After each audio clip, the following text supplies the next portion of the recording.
Muy buenas noches a las personas que nos acompañan en esta primera transmisión de los foros Distancia Física y Solidaridad Social, Soluciones a la Crisis Producida por la Enfermedad COVID-19. Estos foros son organizados por el Instituto de Investigaciones Sociales con el apoyo de la Universidad de Costa Rica y la Oficina de Divulgación. Mi nombre es Francisco Robles y soy profesor e investigador de la Universidad de Costa Rica.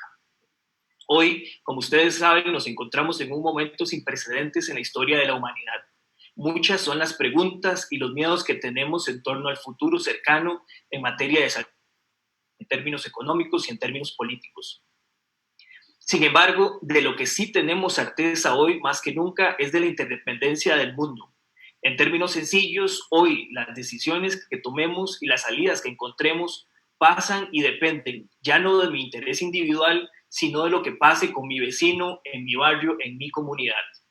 En tono con esto y desde una perspectiva proactiva, estos foros tienen como objetivo poner sobre la mesa ideas y soluciones justas y dignas y humanas. Para ello, para este primer foro, hemos invitado a 3 destacadas personas. En primer lugar, a la doctora Juliana Martínez Franzoni, profesora e investigadora del Instituto de Investigaciones Sociales y del Centro de Investigación y Estudios Políticos de la Universidad de Costa Rica. Juliana es especialista en políticas públicas, profesora visitante en universidades en Estados Unidos, Latinoamérica y Europa. Además, ha sido consultora en organismos internacionales y ha publicado extensamente sobre las políticas públicas y de seguridad social en Costa Rica. También participa con nosotros el máster Fernando Rodríguez Garro, profesor e investigador de la Universidad Nacional y profesor de la Escuela de Ciencias Políticas de la Universidad de Costa Rica. Fernando además es consultor en materia fiscal de múltiples organismos regionales y nacionales y también ha sido viceministro de Hacienda del gobierno de Costa Rica. Fernando ha publicado también extensamente sobre el tema fiscal en América Central y Costa Rica. Finalmente nos acompaña el bachiller Jonathan Acuña Soto. Jonathan ha sido investigador de la Universidad de Costa Rica y concluye su maestría en Sociología Centroamericana en la misma universidad. Jonathan es hoy asesor legislativo de la bancada del Frente Amplio en la Asamblea Legislativa y se ha especializado en materia fiscal y control político. Muchas gracias, Juliana, Fernando y Jonathan, por acompañarnos en esta primera transmisión. Para quienes nos acompañan, la dinámica del foro es la siguiente. Hemos convenido en 2 preguntas a las cuales cada uno responderá en 10 minutos para después abrir un espacio de preguntas y comentarios que les rogamos a las personas que nos estén viendo nos lo hagan en el Facebook de la Universidad de Costa Rica. ¿Cuáles son las preguntas? Bueno, las preguntas que Fernando, Juliana y Jonathan van a ayudarnos a contestar son las siguientes. En primer lugar, ¿cuál es el panorama actual que se vive en el país y qué respuestas ha dado el gobierno? Y en segundo lugar, y más importante aún, ¿qué salidas justas, dignas y humanas podemos pensar para esta crisis? Les repito y les agradecería que si tienen preguntas y consultas las vayan anotando en el Facebook de la Universidad de Costa Rica para nosotros hacer una ronda al final con sus preguntas y comentarios. Sin más, quiero darle primero la palabra a Jonathan Acuña. Bueno, muy bien, muy buenas noches. Agradecer a la Universidad de Costa Rica muchísimo este espacio. Para empezar, decir que enfrentamos tiempos particulares que exigen, por tanto, respuestas igualmente particulares. Tiempos difíciles que exigen, por tanto, respuestas ambiciosas para asegurar la vida digna de todas las personas. El panorama en el espacio de lo económico es realmente preocupante. Según estimaciones de CEPAL, para América Latina se espera una contracción del 1.8% del Producto Interno Bruto regional, un aumento del desempleo en la región de al menos 10 puntos porcentuales, que se aumenten 35 millones de personas más, las personas que viven en situación de pobreza y en 22,6 millones más en pobreza extrema. Y estas estimaciones son de aproximadamente hace una semana. Potencialmente esas proyecciones podrían modificarse considerando la evolución y las decisiones que están tomando los países en estos momentos. Evidentemente, malas decisiones, por ejemplo, en los Estados Unidos que conlleven ampliar la crisis de salud tan profunda que ya están viviendo, podría provocar que estas perspectivas para América Latina que evidentemente en materia de exportaciones depende ampliamente de los Estados Unidos, puedan llegar a empeorar. La situación para el país, pues, es un reflejo de esta situación regional. Es evidente que enfrentamos una crisis sanitaria que ha detenido el funcionamiento normal de la economía costarricense por razones obvias y necesarias. Era necesario, evidentemente, detener el flujo de personas en los espacios en general para evitar picos que abrumen las posibilidades del sistema de salud para poder atender con calidad a las personas, pero eso se refleja evidentemente, naturalmente, en una afectación en el espacio de lo socioeconómico gravísima. Y claro, yo lo he señalado en otros espacios, por supuesto que todas las personas que podamos evitar salir de nuestros hogares justamente para impedir que esa curva de crecimiento de los contagios aumente de manera desproporcionada, que hagan que sea imposible para nuestro sistema de salud atender con calidad a todas las personas, es absolutamente necesario, pero al mismo tiempo existen miles de costarricenses que tienen que elegir entre salir de sus casas y exponerse al contagio o no salir de sus casas y saberse sin ingresos suficientes en el muy corto plazo. Porque Costa Rica llega a este momento con dos condiciones de base, entre muchas otras, pero con dos que me parecen centrales, principales de reseñar. La primera, 1.300.000 personas que antes de esta crisis o no tenían empleo o tenían un empleo altamente precario. 1.000.000 de costarricenses, 1.000.000 de personas que habitan en este país, no solo costarricenses, perdón, que habitan en este país, tenían empleos precarios. Aproximadamente 300.000 estaban ya desempleadas.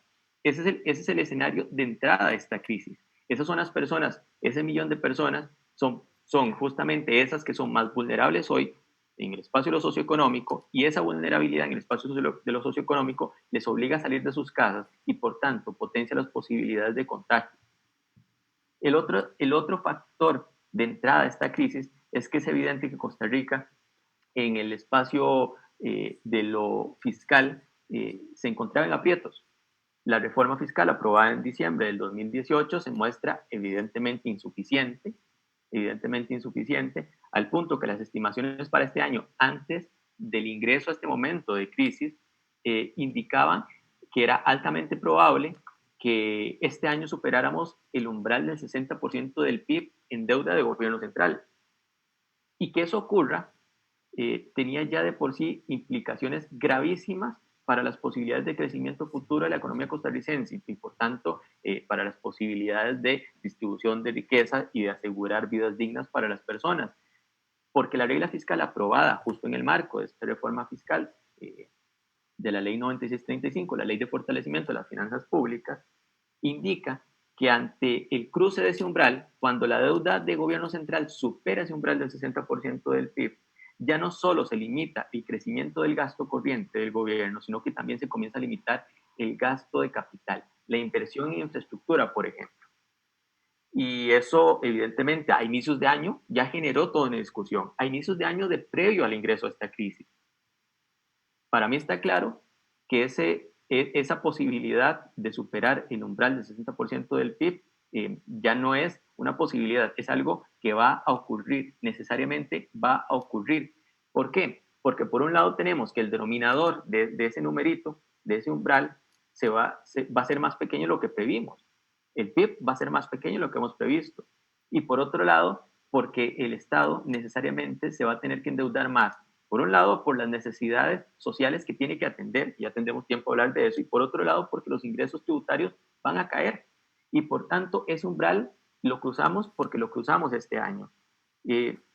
Entonces, lo que quiero reseñar es que ya de entrada, de previo al momento de encontrarnos ya en esta crisis, teníamos dos factores fundamentales. Miles y miles de costarricenses y de personas que habitan este país con empleos precarios o sin empleo, y una situación fiscal que ya de por sí era estrujante. En segundo lugar, sobre las salidas justas, por supuesto que aquí hay una discusión necesariamente política. ¿verdad? ¿Por qué? Porque si una salida fuese, por ejemplo, en materia fiscal, si todas las salidas diesen igual, evidentemente aquí yo exageraré, pero si todas las medidas diesen exactamente igual, pues nos conseguimos 2 billones de colones dejando de pagarles a la totalidad de maestros y cerrando el MEP completo. Y allí tenemos sus 2 billones de colones. Pero es que no todas las medidas, evidentemente nadie ha propuesto esto, pero que, digo, parece que hay, en ocasiones creo uno que la sensatez tendría que llegar a que nadie lo proponga, pero nunca se sabe. No he escuchado a nadie proponiendo esto, pero bueno, si usted quiere conseguir 2 billones de colones para cerrar y ajustar las finanzas públicas, pues allí lo podría hacer, pero es que no todas las decisiones dan igual, porque las decisiones en materia fiscal que se estén tomando tienen necesariamente otros efectos que quedan fuera del campo de lo fiscal. Un error muy común que cometemos los economistas es creer que el espacio de lo fiscal no tiene relación con el resto y que entonces es cosa ajustar los números y que todo y que calce y que el equilibrio quede en cero, los ingresos y los gastos y que no pasa nada y que las decisiones estas no tienen efectos sobre el resto de la realidad.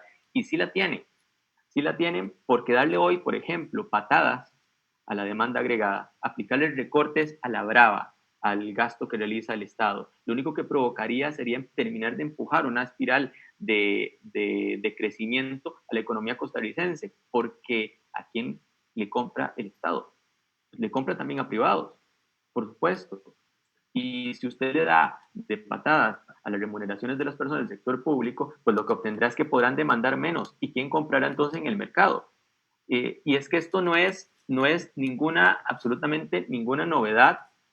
Organismos internacionales lo están diciendo, los países van a tener que implementar planes de aumento del gasto público para poder dinamizar sus economías gigantes. En palabras del secretario general de la OCDE, esta es la tercera mayor crisis económica y financiera del siglo XXI y exige un esfuerzo moderno global similar. Esto lo dice él, el secretario general de la OCDE, similar al Plan Marshall y al New Deal combinados.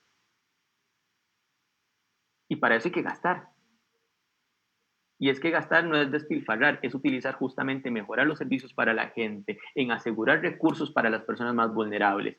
Salidas dignas y justas. Tienen que observar y mirar que ya habían una cantidad muy grande de hogares en este país que tenían graves problemas económicos y que esta crisis lo que hace es profundizar las desigualdades porque esos que ya estaban en graves problemas económicos ven intensificados sus problemas y hay otros grupos muy pequeños de nuestra sociedad que van a tener chance, seguramente, gracias a los capitales que tienen ahorrados, gracias a sus posibilidades económicas, de salir bien librados dichosamente. Pero estos otros, este grupo gigante de personas que tienen muchísima mayor vulnerabilidad, no pueden esperar a las decisiones políticas y mucho menos pueden quedarse, evidentemente, confinadas en sus casas si no tienen soporte estatal suficiente, si no existe una red de seguridad social suficiente que les asegure que poder quedarse en casa es una posibilidad sin tener que padecer entonces privaciones en el cumplimiento de sus necesidades fundamentales.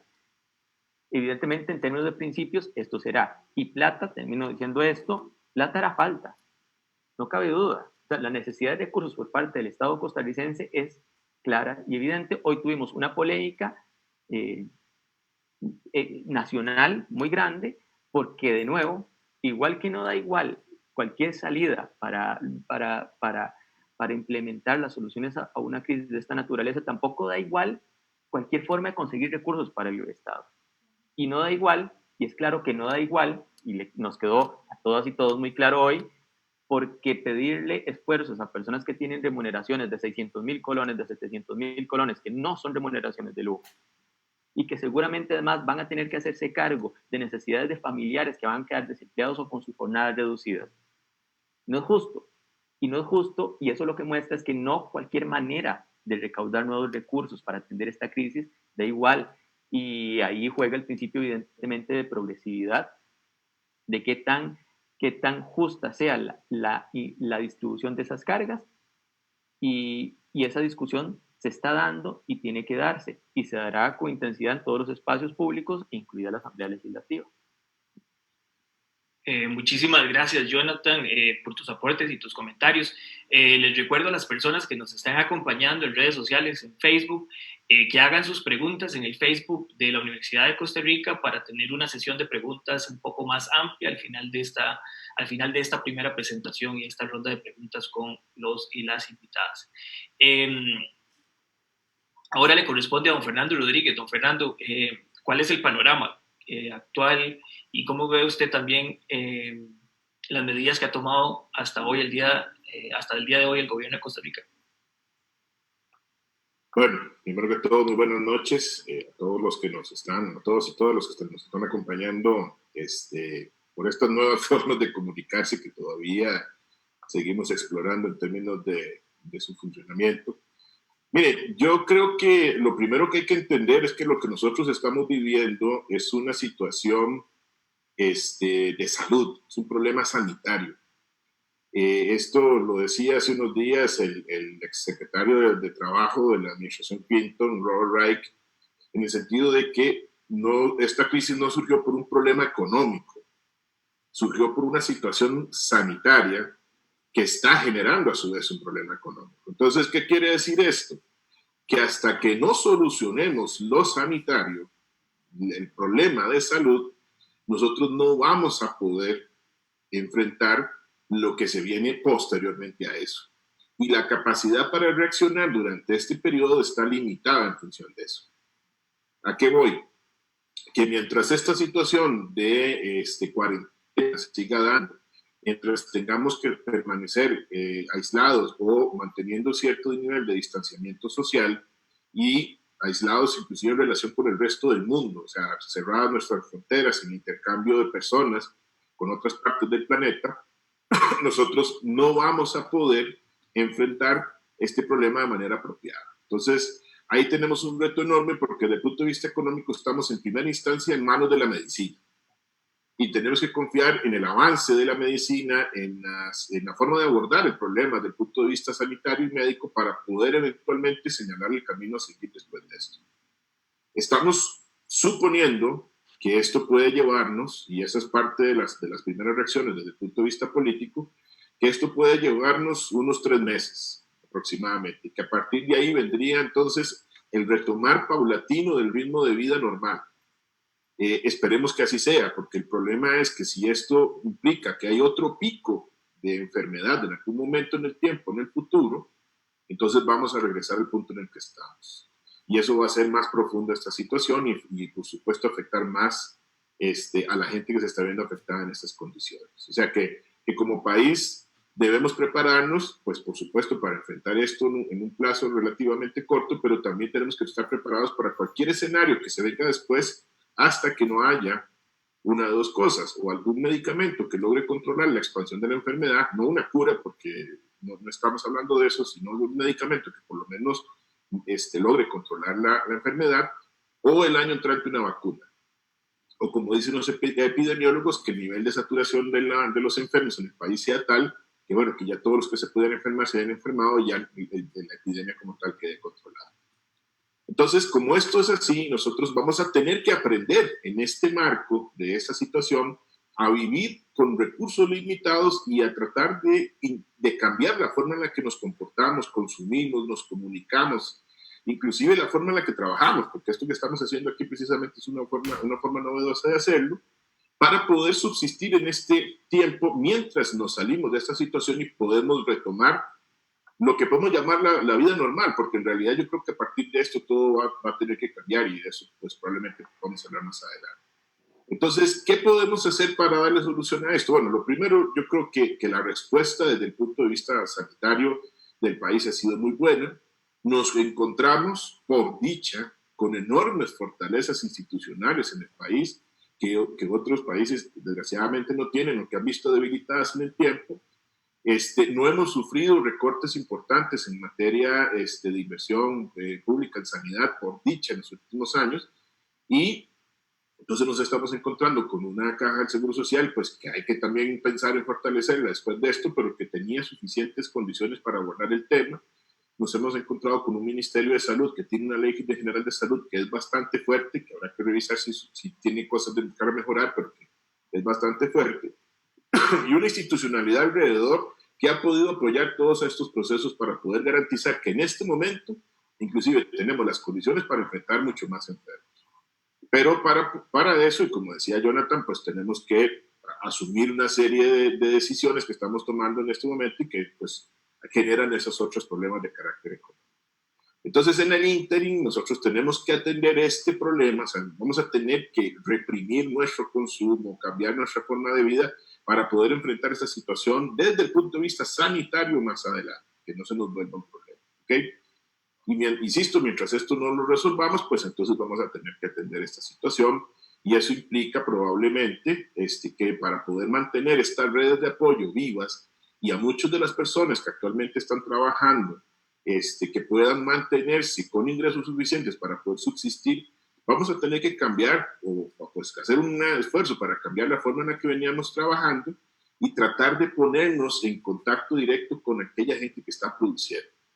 Y por eso empiezan a aparecer esas redes que yo digo que si esto aparece, se sostiene y subsiste a partir de esto, habremos ganado mucho, porque entonces empiezan a aparecer esas redes en las cuales la gente logra comunicarse directamente con el productor de tal bien X en tal lugar, con el supermercado del barrio que ahora resulta que hace entregas a domicilio, con el restaurante de la pizzería de la localidad que ahora también lleva la comida a la casa.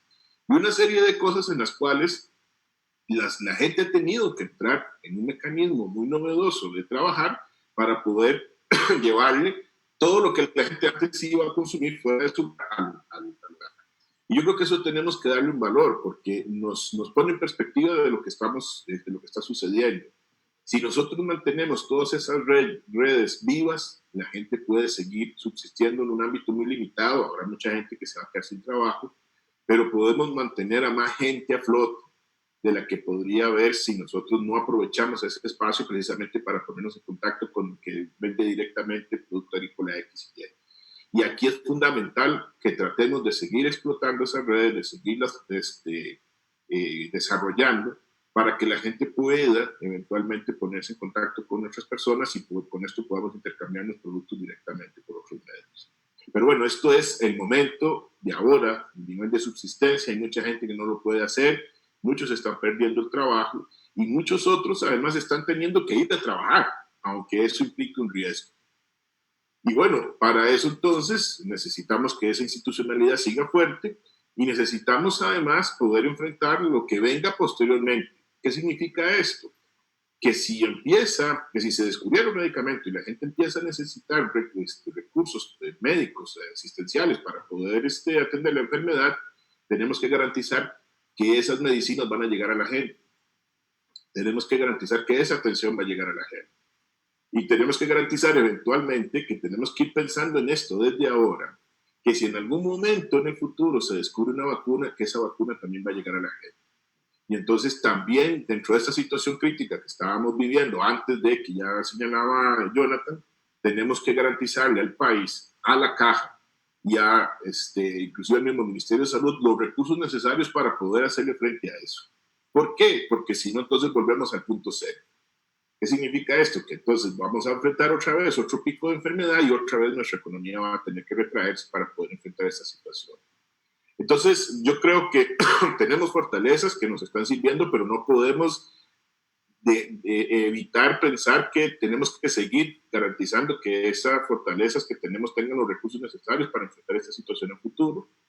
Vamos a pasar unos meses muy complicados, no solamente desde el punto de vista de generación de empleo, sino desde el punto de vista financieros en el gobierno, y yo llamo la atención porque pareciera que esto no es un tema que se está abordando. Tenemos que garantizarle al gobierno flujos financieros suficientes para poder seguir subsistiendo. Y una vez que esto se termine, ¿cómo hacemos para que tanto las medicinas necesarias como las vacunas para la atención de este problema puedan llegar a todos y tener los recursos para hacerlo? Tenemos que ir pensando en eso desde ahora, porque entonces esto podría convertirse en un problema muy grave hacia adelante. Muchísimas gracias, Fernando, por tus primeros comentarios. Ahora quisiera darle la palabra a Juliana Martínez. Por favor, Juliana, ¿qué opinión nos puedes decir sobre el estado actual, las respuestas del gobierno